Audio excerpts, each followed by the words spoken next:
Meus irmãos, graça e paz. Abra sua Bíblia comigo em 1 Pedro, no capítulo 3.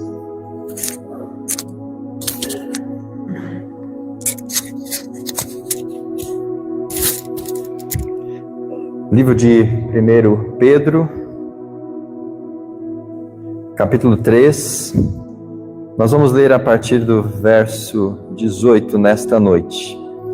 Eu quero parabenizar os homens que sobreviveram no fim de semana sem as suas esposas.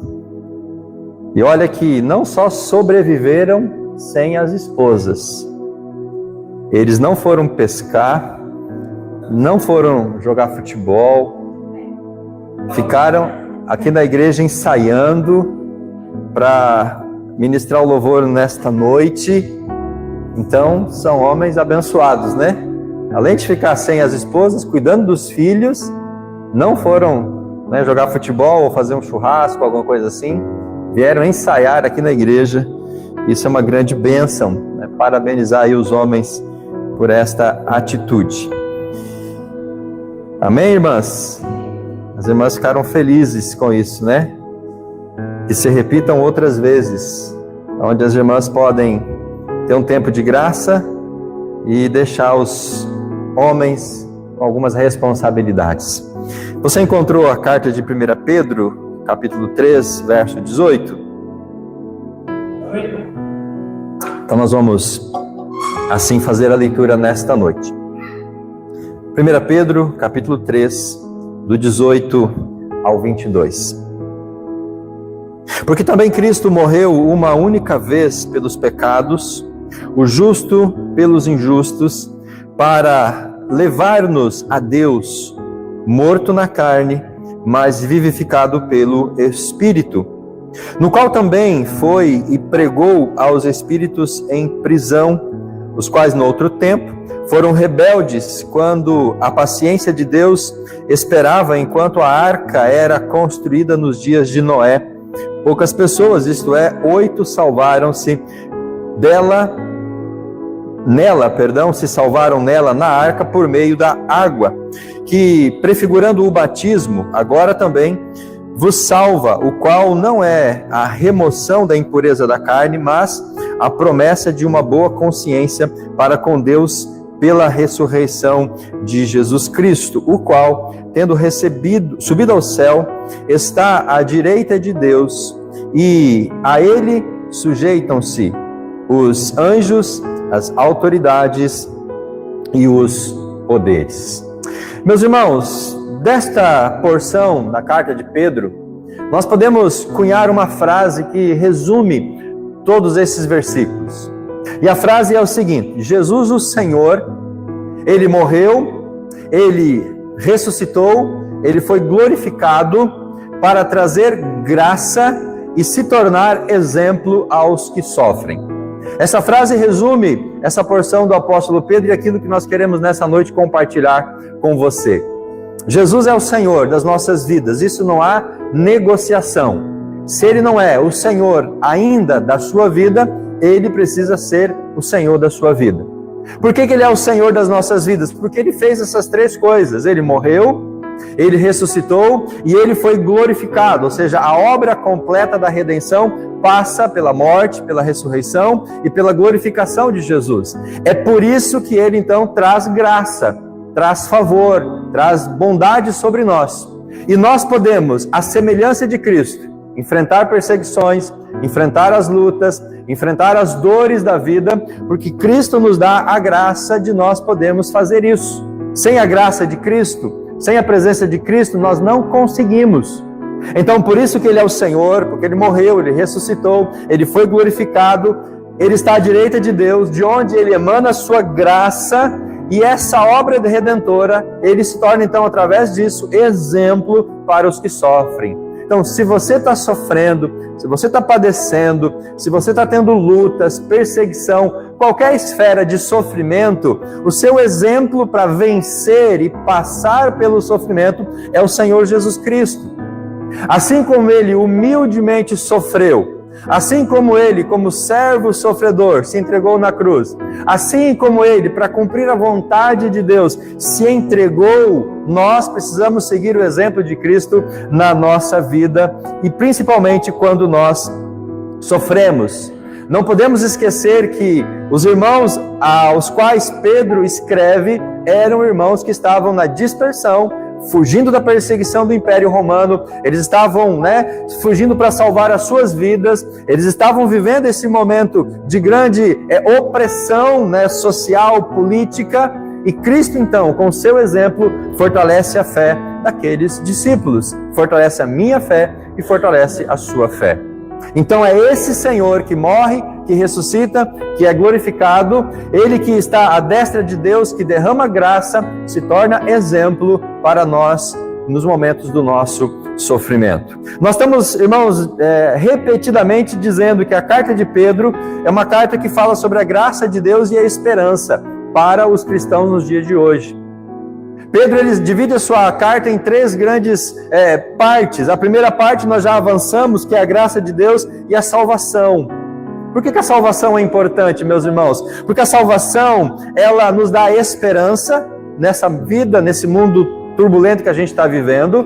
Com a salvação nós temos esperança para viver, para seguir em frente, para continuar sonhando. Mas a salvação também é importante porque ela traz santificação. Ou ela nos impulsiona para uma vida de santidade, que também é importante. E a salvação ela é importante porque ela gera harmonia no meio da igreja, no meio do povo. A segunda parte da carta de Pedro, que encerramos domingo passado, falava sobre a graça e a submissão. A submissão às autoridades, a submissão dentro do ambiente relacional de trabalho, de senhores e servos, a submissão dentro do lar, marido, mulher, filhos, e a submissão também no contexto da igreja, para que nós possamos, como cristãos, caminhar em unidade. E hoje nós começamos a última parte, que é a graça de Deus diante do sofrimento, ou a graça de Deus para o sofrimento. E essa última parte nós dividimos ela em 4 sessões que nós vamos avançar então a partir de hoje e os próximos 3 domingos. Se você está sofrendo por qualquer forma e de qualquer maneira, essa última parte da carta de Pedro, ela é especialmente para você nesta noite. Que Deus possa abençoar a sua vida. Essa sessão que nós lemos, irmãos, do verso 18 até o verso 22, é uma das passagens mais difíceis do Novo Testamento.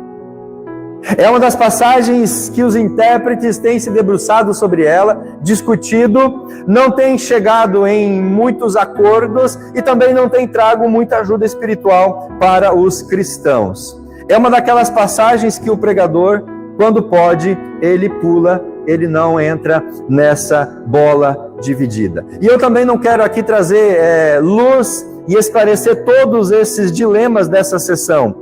Eu quero tentar encontrar aqui alguma ajuda prática para nós diante do nosso sofrimento, para encorajar a mim e a você, encorajar diante dessas dificuldades, tempos difíceis que nós estamos vivendo, porque você há de concordar comigo, nós estamos vivendo tempos difíceis. Você concorda, queridos? Estamos vivendo tempos difíceis?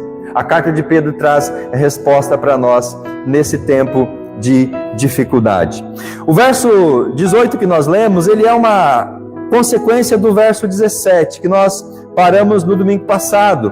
O verso 17, ele diz assim: porque se a vontade de Deus assim o decretar, é melhor que vocês sofram fazendo o bem do que o mal.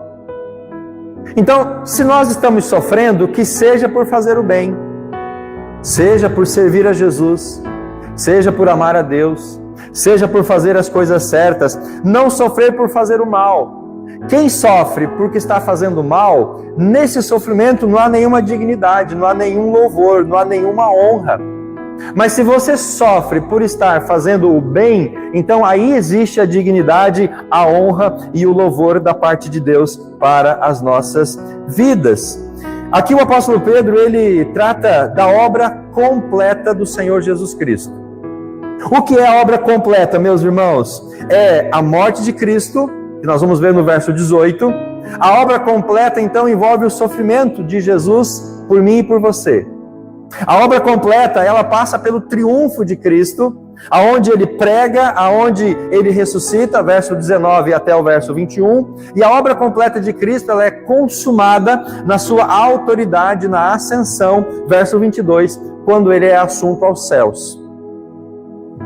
Pela obra completa de Cristo, ele se torna exemplo, ele traz graça, e nós podemos então ser abençoados pelo Senhor. Então nós vamos ver aqui, nesses versículos, o sofrimento de Jesus, o triunfo de Jesus e a autoridade de Jesus, a qual nós temos diante de nós nas nossas vidas.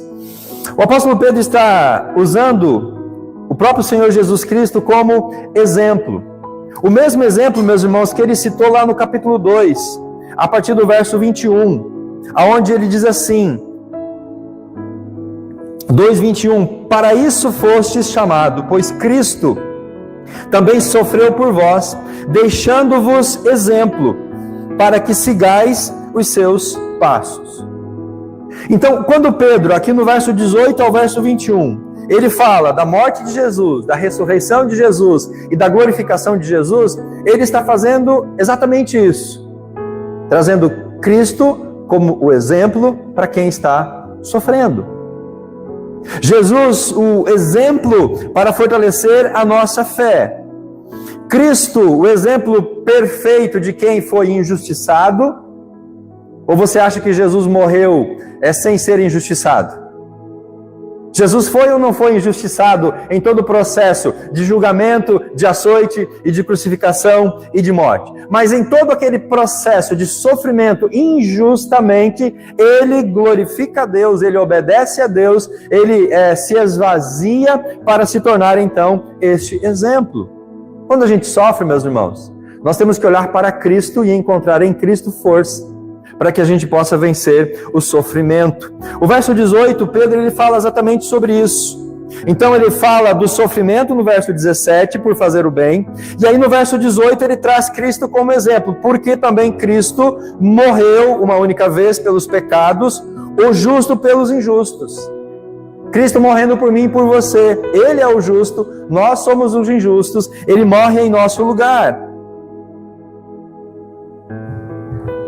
Ele morre uma única vez pelos pecados, o justo pelos injustos, para nos levar-nos a Deus. Então ele morre para que nós agora tenhamos acesso até a presença de Deus. Jesus morre, ressuscita e é glorificado para que agora a gente possa, através dele, chegar ao Pai. Você pode ir a Deus. Ele fala morto na carne, mas vivificado pelo Espírito. Então, humanamente, Jesus foi humilhado. Na carne, Jesus foi humilhado, foi injustiçado, mas ele foi ressuscitado em espírito, glorificado no seu espírito, então ele é honrado na sua ressurreição. Pedro fala no verso 17 que é melhor sofrer por praticar o bem ao invés de sofrer por praticar o mal.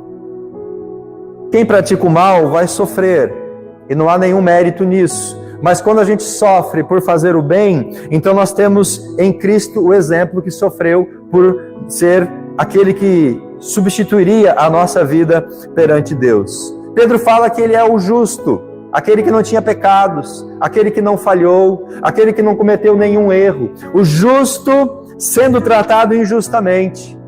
E a gente, quando lê os evangelhos, a gente fica indignado na forma com que Jesus foi tratado, a maneira com que ele foi humilhado, tudo o que ele sofreu, de uma forma injusta, padecendo.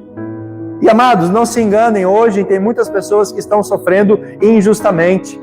O irmão Gabriel fez o convite para o culto de oração agora em setembro, a igreja perseguida, os justos, os servos de Deus sendo injustiçados, perseguidos de uma forma que a gente até acaba às vezes se revoltando. Mas aí que está, irmãos, se eu posso usar a expressão o pulo do gato.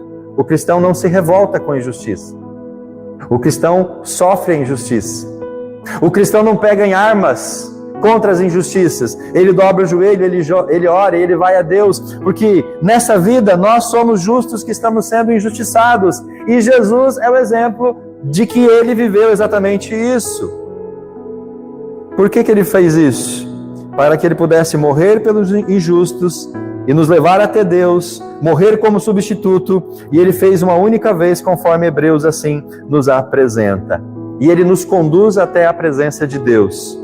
A obra de Cristo passa pela cruz. A sua cruz é agora o caminho que nos leva até Deus.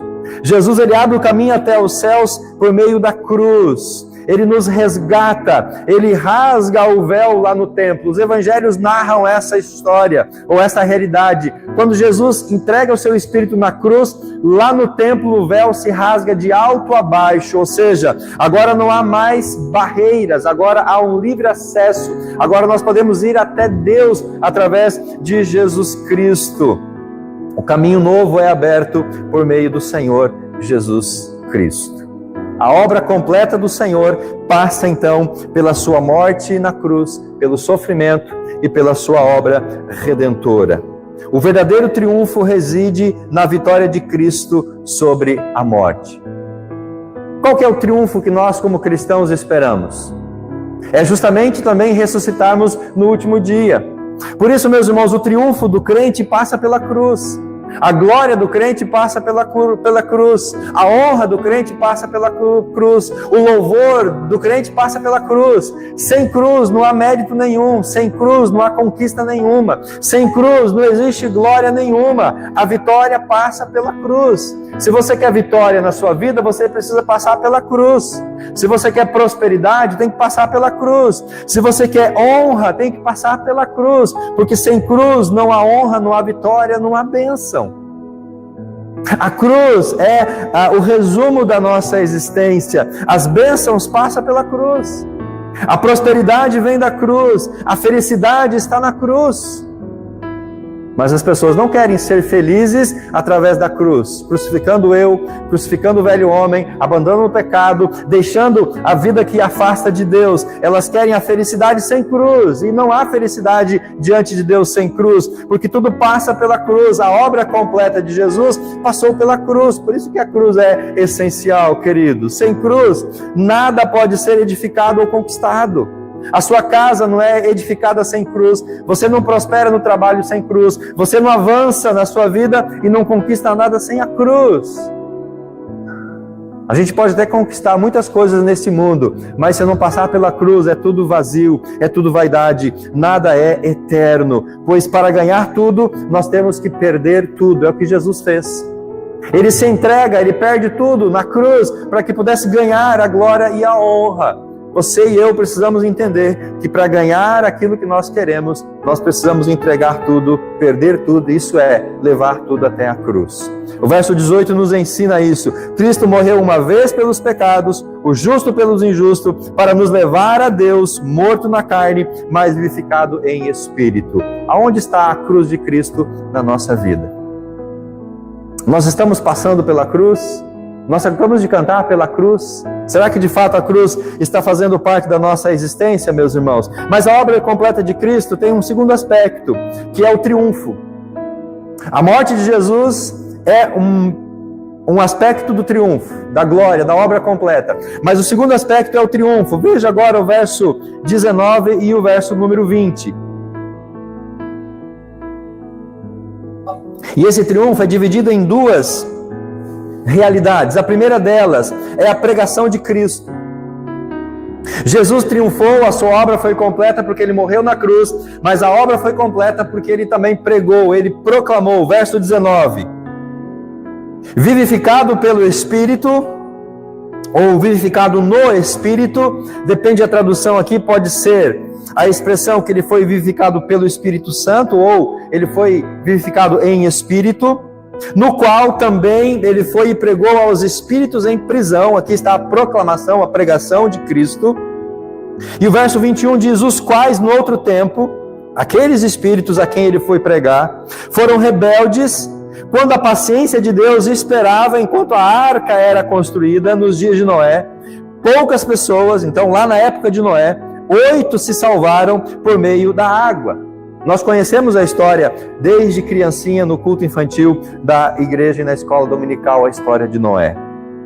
Irmãos, de acordo com Pedro, em algum momento entre a sua morte e a sua ressurreição, Jesus fez uma proclamação especial, uma pregação, um anúncio especial.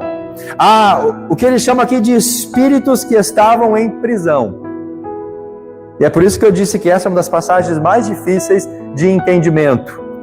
E para a gente poder entender essa passagem, nós temos que fazer aqui 4 perguntas. A primeira pergunta é: para onde Jesus foi? A segunda pergunta é, queridos, quando ele foi? A terceira pergunta é: quem eram esses espíritos que Cristo visitou, ou que ele pregou? E a quarta pergunta é: o que ele pregou, o que ele falou, o que ele proclamou a esses espíritos? Se nós respondermos essas 4 perguntas, nós vamos poder compreender melhor o verso 19 e o verso 20. Oséias, se prepara. No seu concílio, nós vamos perguntar isso aqui para você, tá bom? Então vai estudando desde agora. Segundo Millard Erickson, um estudioso, ele levantou, irmãos, 180 possíveis combinações de respostas para essas 4 perguntas. Naturalmente, nós não vamos explicar cada uma dessas 180 possíveis respostas. Nós podemos aqui girar em torno de 3 plausíveis explicações para entender esse texto. Eu quero, de maneira muito objetiva, compartilhar com você essas 3 possibilidades. Primeira delas: bem no começo da história da igreja, o Clemente de Alexandria e o Orígenes, e o mais atual agora, o Champlin, eles entendiam esta passagem da seguinte forma: eles definiam que a pregação foi uma espécie de missão de Jesus para dar oportunidade de salvação aos que foram condenados ao inferno. É uma espécie de entender o inferno como um campo missionário, onde Jesus foi pregar a eles a salvação e a redenção. Mas aqui nós temos um problema, que é o quê? As Escrituras não dão margem para entender que quem já está morto sem Cristo possa ter possibilidade de arrependimento e de salvação. Em Lucas 16, do 19 ao 31, Jesus conta a história do rico e Lázaro. Nessa história, o Lázaro morre e vai para o seio de Abraão, que é uma espécie de lugar já de descanso, a presença de Deus, e o rico vai para o inferno. E o rico no inferno pede para voltar e avisar os seus irmãos de que aquele lugar era um lugar ruim, para que os irmãos se arrependessem e não fossem para o inferno.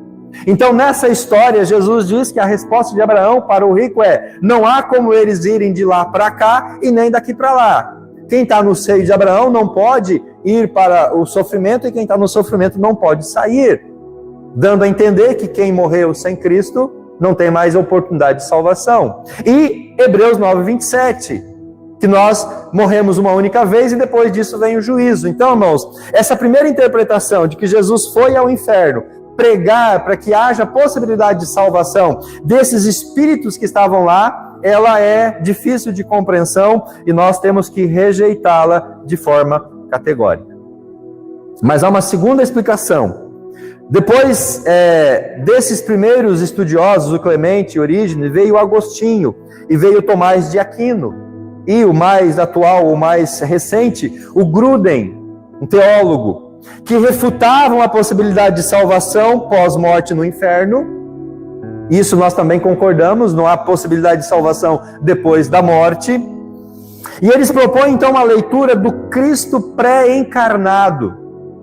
Esse Cristo pré-encarnado que falou através de Noé e prega aos espíritos desobedientes daquela época, da época de Noé.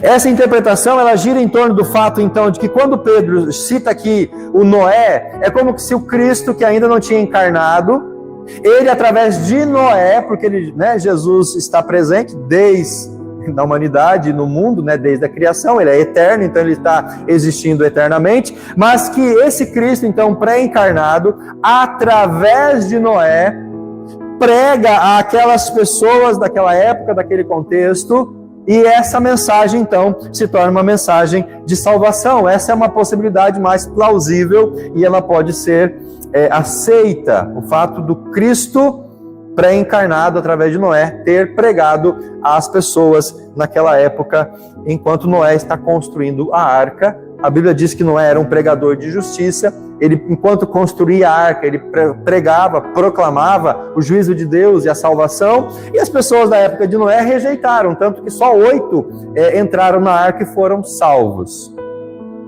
A terceira e a última possível explicação para esse texto é a crença no Cristo vitorioso. que visita o reino dos mortos, aonde prega a seres espirituais, provavelmente anjos caídos. E aí lá em Judas 6, abra sua Bíblia em Judas, um pouquinho antes do Apocalipse. Judas, ele fala sobre esses anjos caídos. Judas 6, é o versículo 6, porque Judas só tem um capítulo apenas.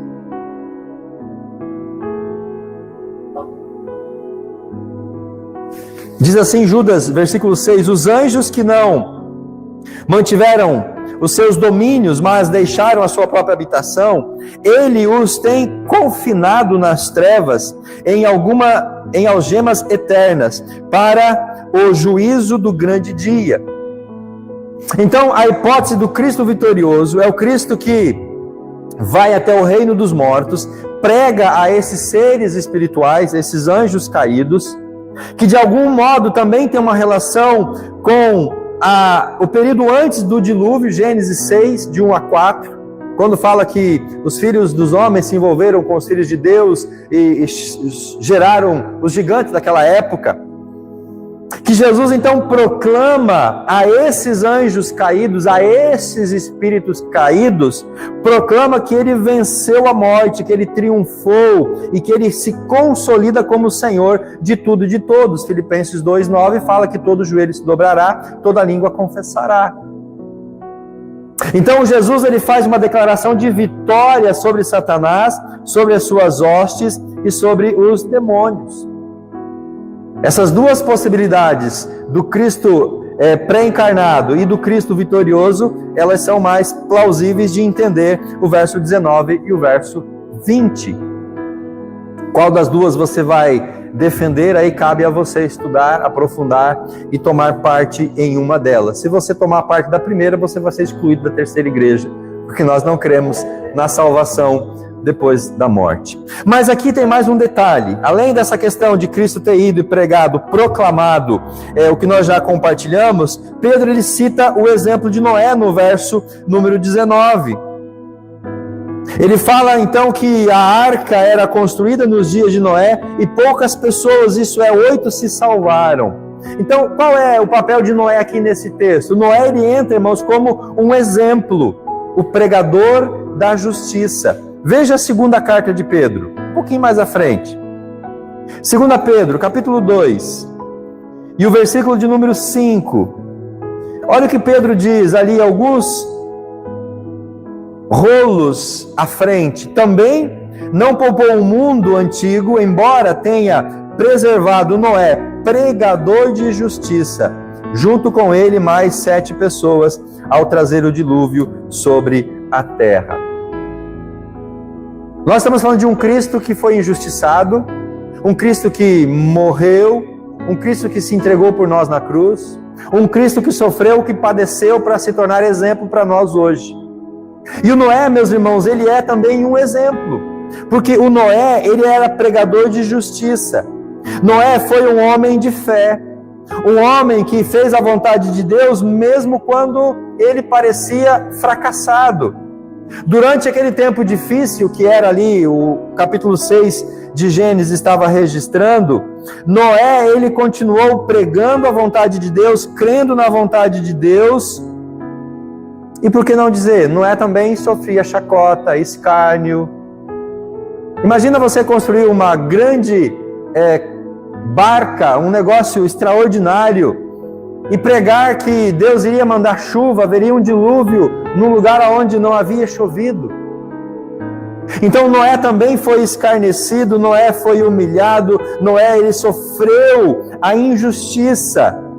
Ao ver a sociedade se desintegrar ao seu redor, a perseguição ter início através do Império Romano, esses ouvintes de Pedro, se lembrando das palavras de Jesus, o exemplo de Noé, eles teriam força e graça para continuar perseverando em meio às suas tribulações. Noé padeceu, Noé sofreu e se tornou exemplo para nós também nesta noite. E aí o verso 21 diz: Ou ainda o verso 20, perdão, irmãos, poucas pessoas, isso é, 8 se salvaram por meio da água. O verso 21, que prefigurando o batismo, agora também vos salva. O dilúvio aponta para o símbolo do batismo. Esse dilúvio que Pedro cita aqui, ele é um apontamento para o que o batismo simboliza, um retrato da morte, do sepultamento e da ressurreição. O mundo de Noé foi condenado pelo dilúvio, ou seja, o mundo de Noé, as pessoas morreram pelas águas do dilúvio. Somente Noé se salvou por meio da arca. Nós, quando cremos em Jesus, nós, quando entregamos a nossa vida a Jesus, nós também somos salvos da condenação e somos remidos pelo sangue do Senhor Jesus Cristo. O dilúvio retrata a morte, o sepultamento e a ressurreição. As águas sepultaram a terra em julgamento, mas também elevaram Noé e a sua família em segurança. Noé e os seus familiares foram salvos pela fé, porque eles creram em Deus e entraram na arca. Então, quando você entrega a sua vida a Jesus, você é salvo. Quando você desce as águas do batismo, você testemunha essa sua fé salvadora, regeneradora. Por isso que o batismo ele é aqui um símbolo de salvação e de remissão. Não é a água do batismo que nos salva. O que nos salva é a nossa fé em Jesus Cristo. A água não perdoa, não purifica, não lava os nossos pecados. É a fé em Jesus que nos torna uma nova criatura. O batismo ele é um símbolo do sepultamento do velho homem e da ressurreição de um novo homem para a glória de Deus. Segundo o comentário que eu estava lendo, a arca repousou sobre o monte Ararat no 17º dia do 7º mês, Gênesis 8:4. Cristo foi crucificado no 14º dia da Páscoa dos judeus e ele ressuscitou no 17º dia do mês, data na qual a arca repousou sobre o monte Ararat. Então Pedro dá ênfase aqui na ressurreição de Jesus ao citar Noé, ao citar a arca e esta obra maravilhosa que ele faz.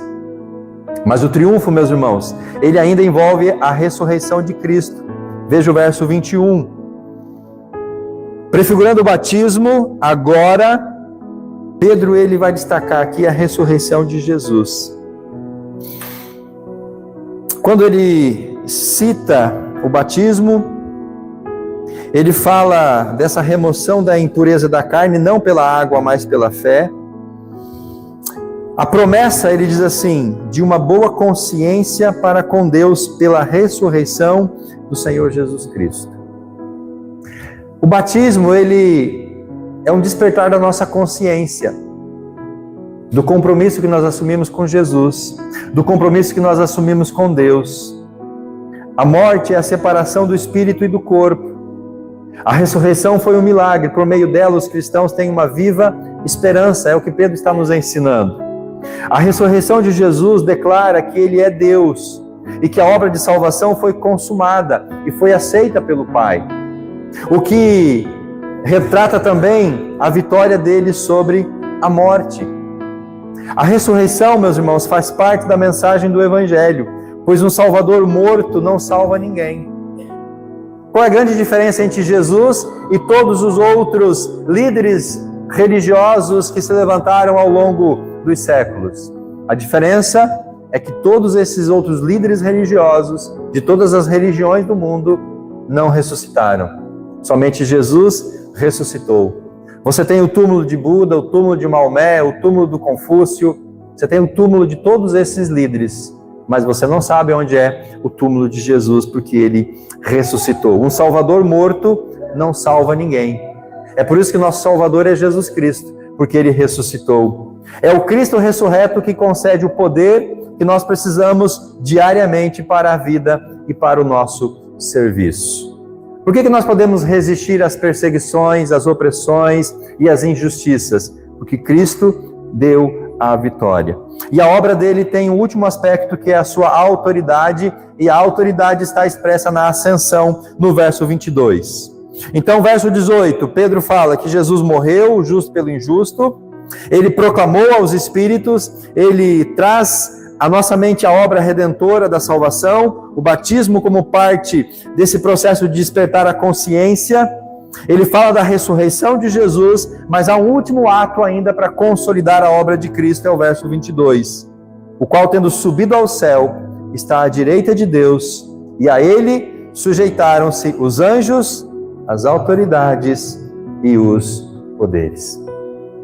Aqui nós temos a autoridade de Jesus na sua ascensão. 40 dias depois da ressurreição, Jesus ele subiu ao céu. E ele está então à destra de Deus, o lugar de exaltação que a Bíblia relata. E é nesse lugar de exaltação, de lá ele derrama graça sobre nós. E nós temos uma promessa de que nós também vamos nos assentar nos lugares celestiais juntamente com Jesus.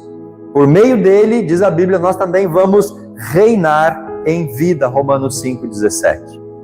Então, a exaltação de Jesus, ela prefigura e aponta para a nossa exaltação futura. Mas o ponto central que Pedro enfatiza é a vitória absoluta de Cristo sobre todos os anjos, potestades e poderes. Verso de número 22, no finalzinho, diz: sujeitaram-se anjos, autoridades e poderes. Aqueles anjos caídos, aquelas autoridades que se levantaram, aqueles poderes que não se curvaram, agora vão se curvar, agora vão se render, agora vão ter que reconhecer que Cristo está glorificado. Os anjos que não caíram sempre foram submissos ao Senhor. Para o cristão, a vitória não é o objetivo de sua luta, mas sim o ponto de partida. A vitória de Cristo, a sua ressurreição, é o start para a nossa vida. Lutamos a partir da grande vitória do Senhor Jesus Cristo. A vitória que Ele conquistou para nós na sua morte, na sua ressurreição e na sua ascensão. Meus irmãos, diante do sofrimento, nós temos o exemplo de Cristo, que humildemente padeceu na cruz, mas que ressuscitou e agora está diante de Deus. Aí você pode se perguntar: pastor, mas o que tudo isso tem a ver com a minha vida hoje? Aqui em Foz do Iguaçu, no século 21.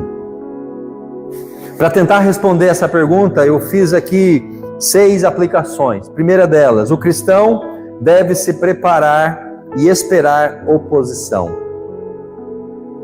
Se você não sofreu oposição ainda, você vai sofrer oposição. Se você não sofreu perseguição, você vai sofrer perseguição. Se você nunca sofreu um levante contra a sua vida, você vai sofrer levantes contra a sua vida.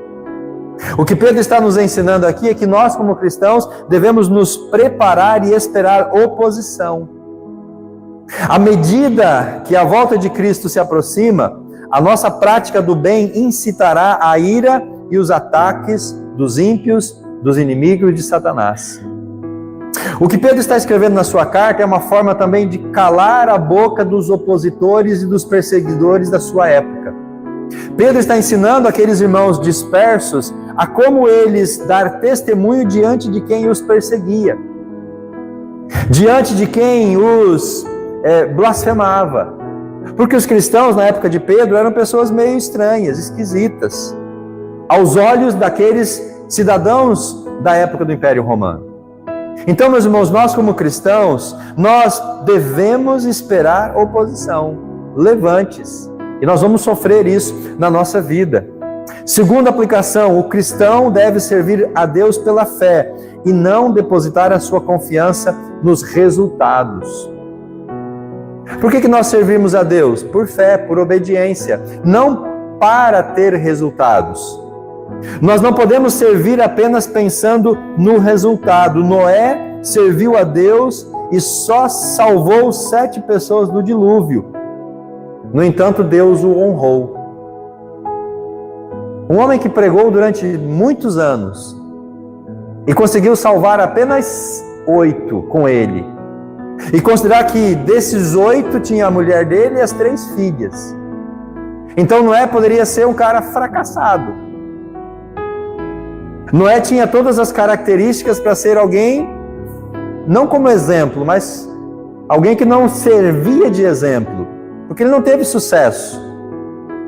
Ele conseguiu salvar 7 pessoas. Dos 7, a esposa e 3 filhas. E os genros se salvaram com segundo interesse, provavelmente. Agora, Noé está aqui na Bíblia como um exemplo a ser seguido. Deus honrou. E ele está como testemunha de perseverança. O que significa isso? Nós servimos a Deus não pensando no resultado, no sucesso, na bênção, quanto a gente vai ser usado na obra do Senhor. Nós servimos a Deus por fé e obediência, porque nós temos que fazer isso. Terceira aplicação, o cristão pode animar-se, pois é identificado com a vitória de Cristo. Então você tem motivo para celebrar, para se alegrar, sim, porque como Cristo venceu, você também vai vencer.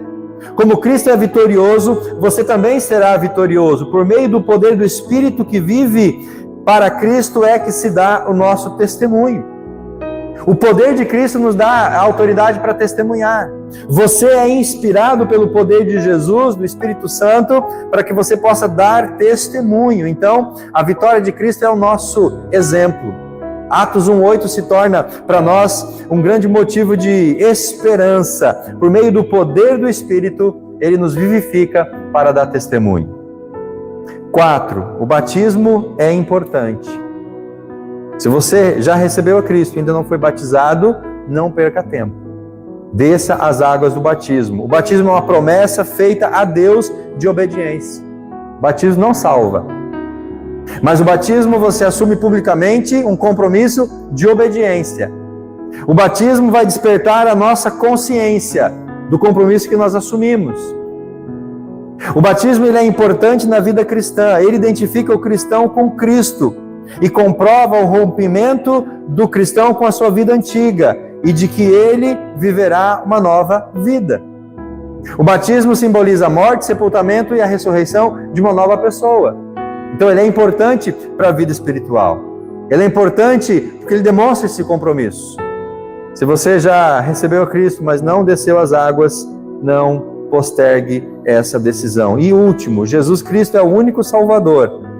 E o mundo perdido precisa ouvir o seu Evangelho. Irmão, só Jesus salva. Só Cristo traz esperança.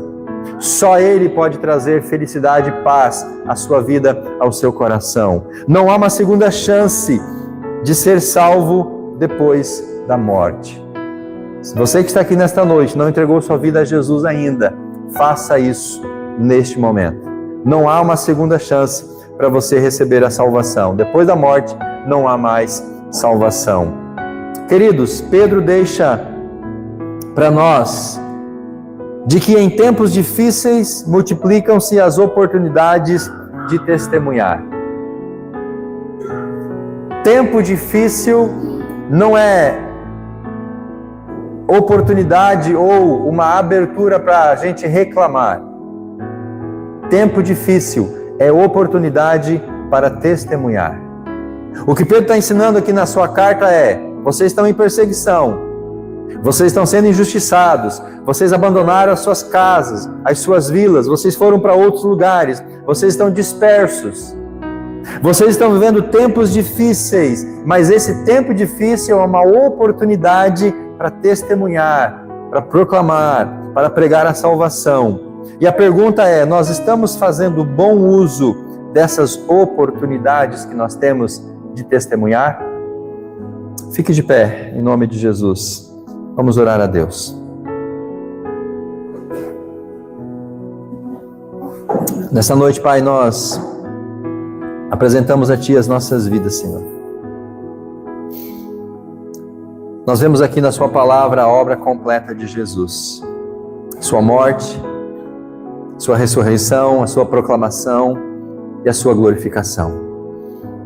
Jesus, o Senhor, Ele morre, ressuscita, Ele é assunto ao céu, Ele derrama graça e se torna exemplo para aqueles que estão em aflição e sofrimento. Nessa noite, Pai, nós temos aqui no nosso meio pessoas que estão sofrendo, pessoas que estão aflitas, pessoas que estão angustiadas, pessoas que estão passando por grandes dificuldades, mas o Senhor é a resposta para essas vidas. O Senhor tem resposta. O Senhor é aquele que vai dar graça e força para cada um de nós vivermos e enfrentarmos essas perseguições, injustiças e tribulações. Continua, Pai, falando ao nosso coração, assim nós oramos em nome de Jesus. Amém e amém.